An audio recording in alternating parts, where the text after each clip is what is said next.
First and foremost, the crowd was unbelievable. And you know, when you get a crowd like that, you know, you want to play well for them so they'll continue to come back. But I was very pleased with that. You never know what to expect when you come off of Christmas, from crowd to your team.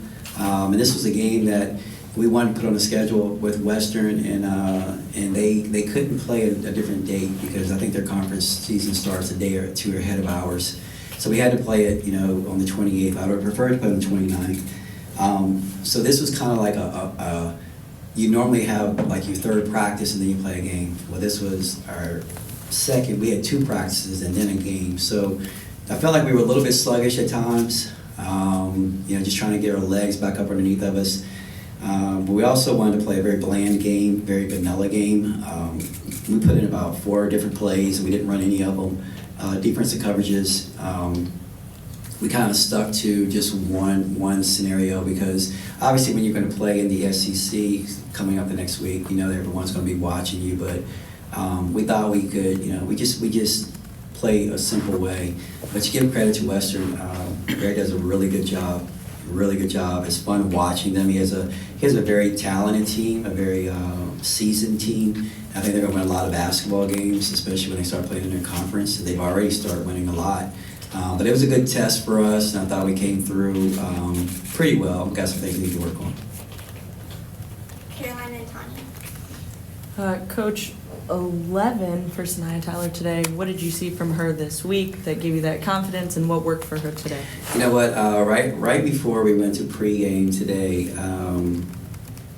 she and I had a heart-to-heart, and I shared experiences that I had as a player. My first year, I played for a coach, and he got fired, and then my coach, Lefty Giselle, came in my second year, and I know the transition. It's a transition. You know, and she went and, you know, she was playing for Cairo last year, the last 2 years. You go into your third year, you feel like you know a lot what's going on, then all of a sudden here comes a new coach who has a totally different system, totally different style, totally different everything.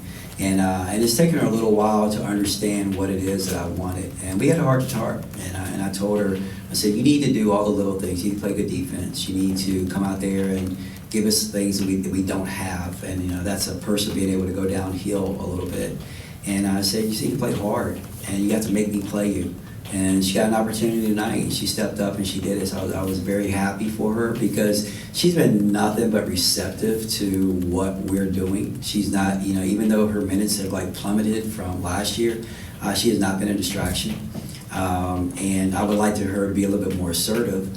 But this is a spark that we need. We're going to need this from her because she's the only one, her and Cassie, that have played significant minutes in the SEC. And so she understands that, and we're going to need that push from her. But I was very happy for her, first and foremost, because, like I said, she's been very receptive. She has not been, you know, a distraction at all, and hopefully this will spark her to have more and more confidence. Kai and then Josh. Coach, you know, now 11 wins, and looking at last season before you came here, just 12 wins for the team.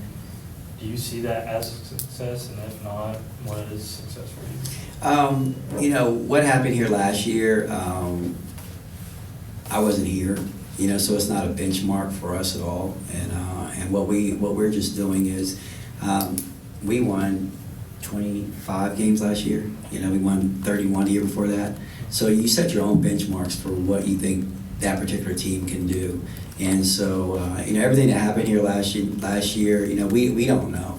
You know, we have no idea. It's kind of like the same thing when people tell me how beautiful historic Memorial is compared to what it was. Well, I didn't know what it was, you know, so we're just going off of what it is now. And that's what we're doing here. So 11 wins is really good out of 11 tries, and we're going to continue to just try to win them all and just play good basketball every day. Josh Bryant. Coach, you out-rebounded Western 41-26 tonight, but they ended up having 2 more possessions than you guys did. Can you speak to your efficiency on both ends of the floor in this? Yeah, you know, I thought we did a good job of rebounding the basketball. I think they kind of spooked us in the beginning. She got a couple of offensive rebounds, and out of nowhere, you know, Meade came in and was, you know, stripped her. And I know she was probably thinking, you know, where the heck did she come from? Because it's very unorthodox. You don't see guards leaving players, especially on All-American, to go and strip a post player. And so we had to make adjustments there. Like I said, we kept it vanilla on the defensive end, and we chased them a couple times, and they were shooting a lot of contested shots, so we did a really good job of cleaning up the boards from that end. But they make you play a different way. They make you defend for a very long time, and then try to capitalize off of a mistake that you might make. But I was pleased with our effort and what we did, considering the way we were playing. Kind of two-part, one for the coach, one for the players. So, Coach, Georgia's second game in a row, early foul trouble. Talk about that. And then Clara, 6 offensive rebounds by early in the second quarter. Just I wanted to know what you were seeing out there, grabbing rebounds so much tonight. Yeah, I mean, I think that's something we always focus on, having the bigs crash the boards, obviously. I think that if there's 3 of us all crashing the boards like that, one of us are bound to get it. So I think just being aggressive with that and knowing that can lead us to extra possessions and extra points. So I think that's really important. We spoke about Georgia's situation. This is the second time in a row, as you mentioned. She has to play smarter. She has to understand that, if she's not in the game, it disrupts a lot of the things that we do. But I was very pleased with the group in the second quarter when she was out. I think we extended the lead. They did a really good job. Deja Law played some of the one for us. I think that's when ST was in. They did a really good job. And but she, in order for us to go forward and be successful, she's going to have to be on the floor and give us opportunities. And she understands that. She when she got the second one this time, I wouldn't even look at her. And she was trying to explain to me what she was doing, but it was kind of like a parent, your kid just did something really stupid. I just walked away from her. And before I didn't want to say anything I was going to regret. So then I came back to her afterwards, but she understands her importance to this team, and she can't get her second foul like that. Jordan Sierra. Coach, obviously turning the table into the next year, SEC play, one for you and one for Clara. What's the thing you maybe been most proud of the team so far this season, and what's one thing that you guys still need to work on? I've been extremely proud with the way that they've come together. I got their grades the other day. It was over a 3.5 collectively as a group. They're always doing the things they're supposed to be doing. They're always on time. They're always respectful. And I think that has accumulated into a really good team. And they're not always perfect, but they always have perfect intent. They work hard. They're fun to be around. And I think we're a lot better after game 12 than we were after game 1. And so we're going to continue to work and get better. And obviously with the SEC, there's going to be some very difficult basketball games. And we will adjust as the season goes along. But they are fun to be with. They're fun to, when I walk into Joe Craft, it's fun to get to work with this group of kids, and they're setting the foundation for what I think could be great things to come, not only this year, but for the future. And but that's been the joy for me. That's a coach's dream, to watch a team develop into something that's very special and that it's fun to be around. These are great kids. Yeah, I would agree. I think the way that we just came together, you put, we have 13 players together who most of us have never played together before. I think that you can take a risk there, but I think the way that we learn to play for each other, even with knowing each other for such a short period of time, and just the way we all can get along and just push it out for each other, I think that's really a special thing. I think it's really special too for a group that has never been together before, and we have 25 assists. That means that they're playing together. They're playing for each other, and that's a lot of fun to watch. You didn't see us, just dribble. We're going to pass the ball, move the ball, and the beauty is that we can get it from a lot of different people. It's not just Georgia that needs to set people up. D-Law had 6 assists tonight. Clara's, one of the top passing post players in the country with her assist levels. But so their versatility and just their willingness to come together has been a lot of fun. I talked to Georgia just about how this is the first time beating Western since 2003, and then she brought up first time beating Louisville since X amount of years. Just what does it do for a team so new to be able to break streaks, break records, and that kind of thing early on? What does that do for the team? This is the first time we beat Western since 2003. You have a 2-game losing streak against Western. Oh. It's good. All right, it's good. I have so much respect for that program, and I think it's a game that we need to play because look at the crowd tonight. A lot of familiarity with it.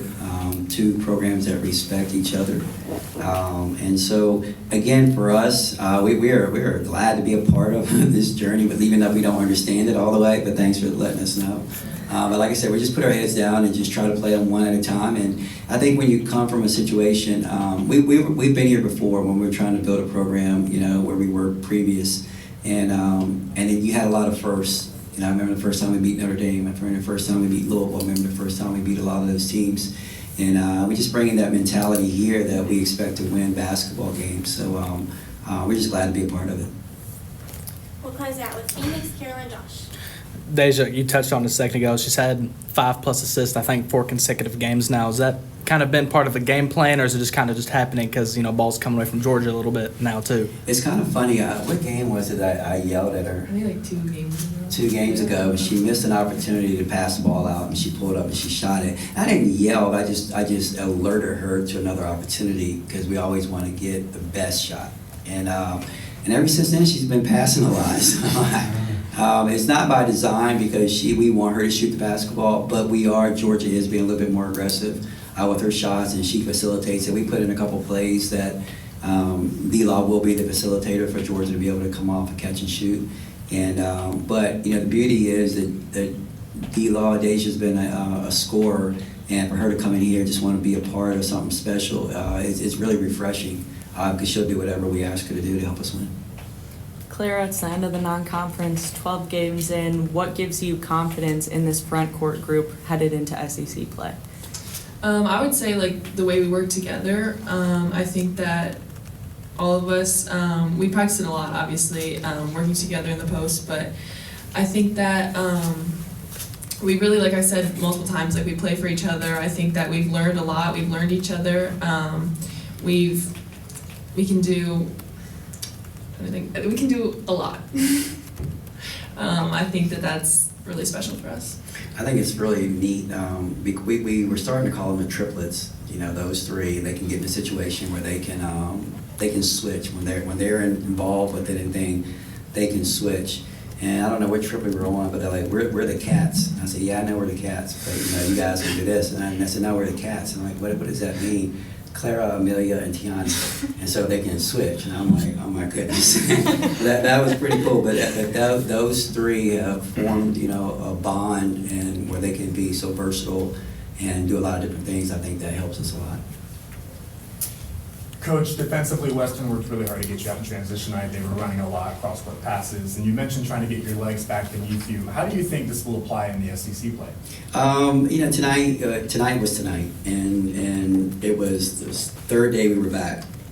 When you think about it, you get 5 days off. You come back on Wednesday, and then you play on Saturday. So that's a nightmare. But you use a game like this to get your legs back. They have a very distinct style where they push it up, and they're very aggressive in pushing it up, almost to the point where if they make a mistake doing it, it's okay. And so they did catch us a couple times where we were not back and ready to defend. And we'll watch film, tomorrow, and we'll address that. And we understand that that's going to be something that a lot of SEC teams will play a similar style to that. We'll actually close it out with Sierra. Okay. Do you guys have any New Year's plans or New Year's resolutions? My New Year's resolution is to give Coach Brooks more energy. Yes. She has to give me more energy. The beauty with her, it's funny because before the game, I talked to Elizabeth Kitley, and we were FaceTime, and the similarities between those 2 are very similar but very different. And the similarities is that they are relied upon at a very early age in their career for the success of the team. And I'm allowing her to do it her way. But what I can see from her is that she has so much information in there that she's not letting out. She knows what's right. She knows what's wrong. I need her to converse with me throughout the game so she can tell me what's going on, what she sees, how they're playing, or what play she likes. And when she gets to that point, that will give me energy, and it will give me, something to be able to feed off of. And I need that from her. But also she needs to be the anchor for our defense because she knows what's going on. She just sometimes she says it, sometimes she keeps it in. She has to come outside of herself and do that for us. So, but other than that, superstitions or I've never kept a New Year resolution.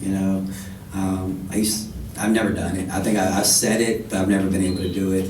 But it'll be the new year. We're excited for it. We're looking forward to new conference.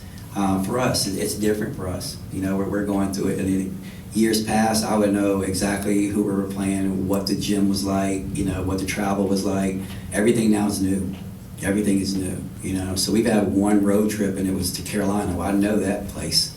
So now, it's going to be exciting to see, different venues and to be able to go out there and represent Kentucky. We actually are closing it out with Grayson, and if you don't mind to tell him where you go to school. I go to school at Frederick Douglass. Okay. And I want to know how it feels to conclude non-conference play undefeated at home. That's the best question tonight now. Good question. You always want to protect home court. You always want to protect home court, and that's like a you value that. It's a sense of pride, and because you play for more than just the team. You play for the name on the front. You play for Big Blue Nation, and when they come into the building, you want to represent in front of them. And so for us to be able to go undefeated, putting together a new basketball team is a sense of accomplishment for us. I'm very, very proud of that situation because to win a basketball game at this level is hard. It's very hard. And so for us to be able to win all of them so far that we played through non-conference, I think it gives a sense of pride to BBN. And it's fun when you go to, what's the mall? Fayette, and you're in there and people are wanting to take pictures with you, because you're doing a good job, you're winning. And I think that goes along with the pride of BBN.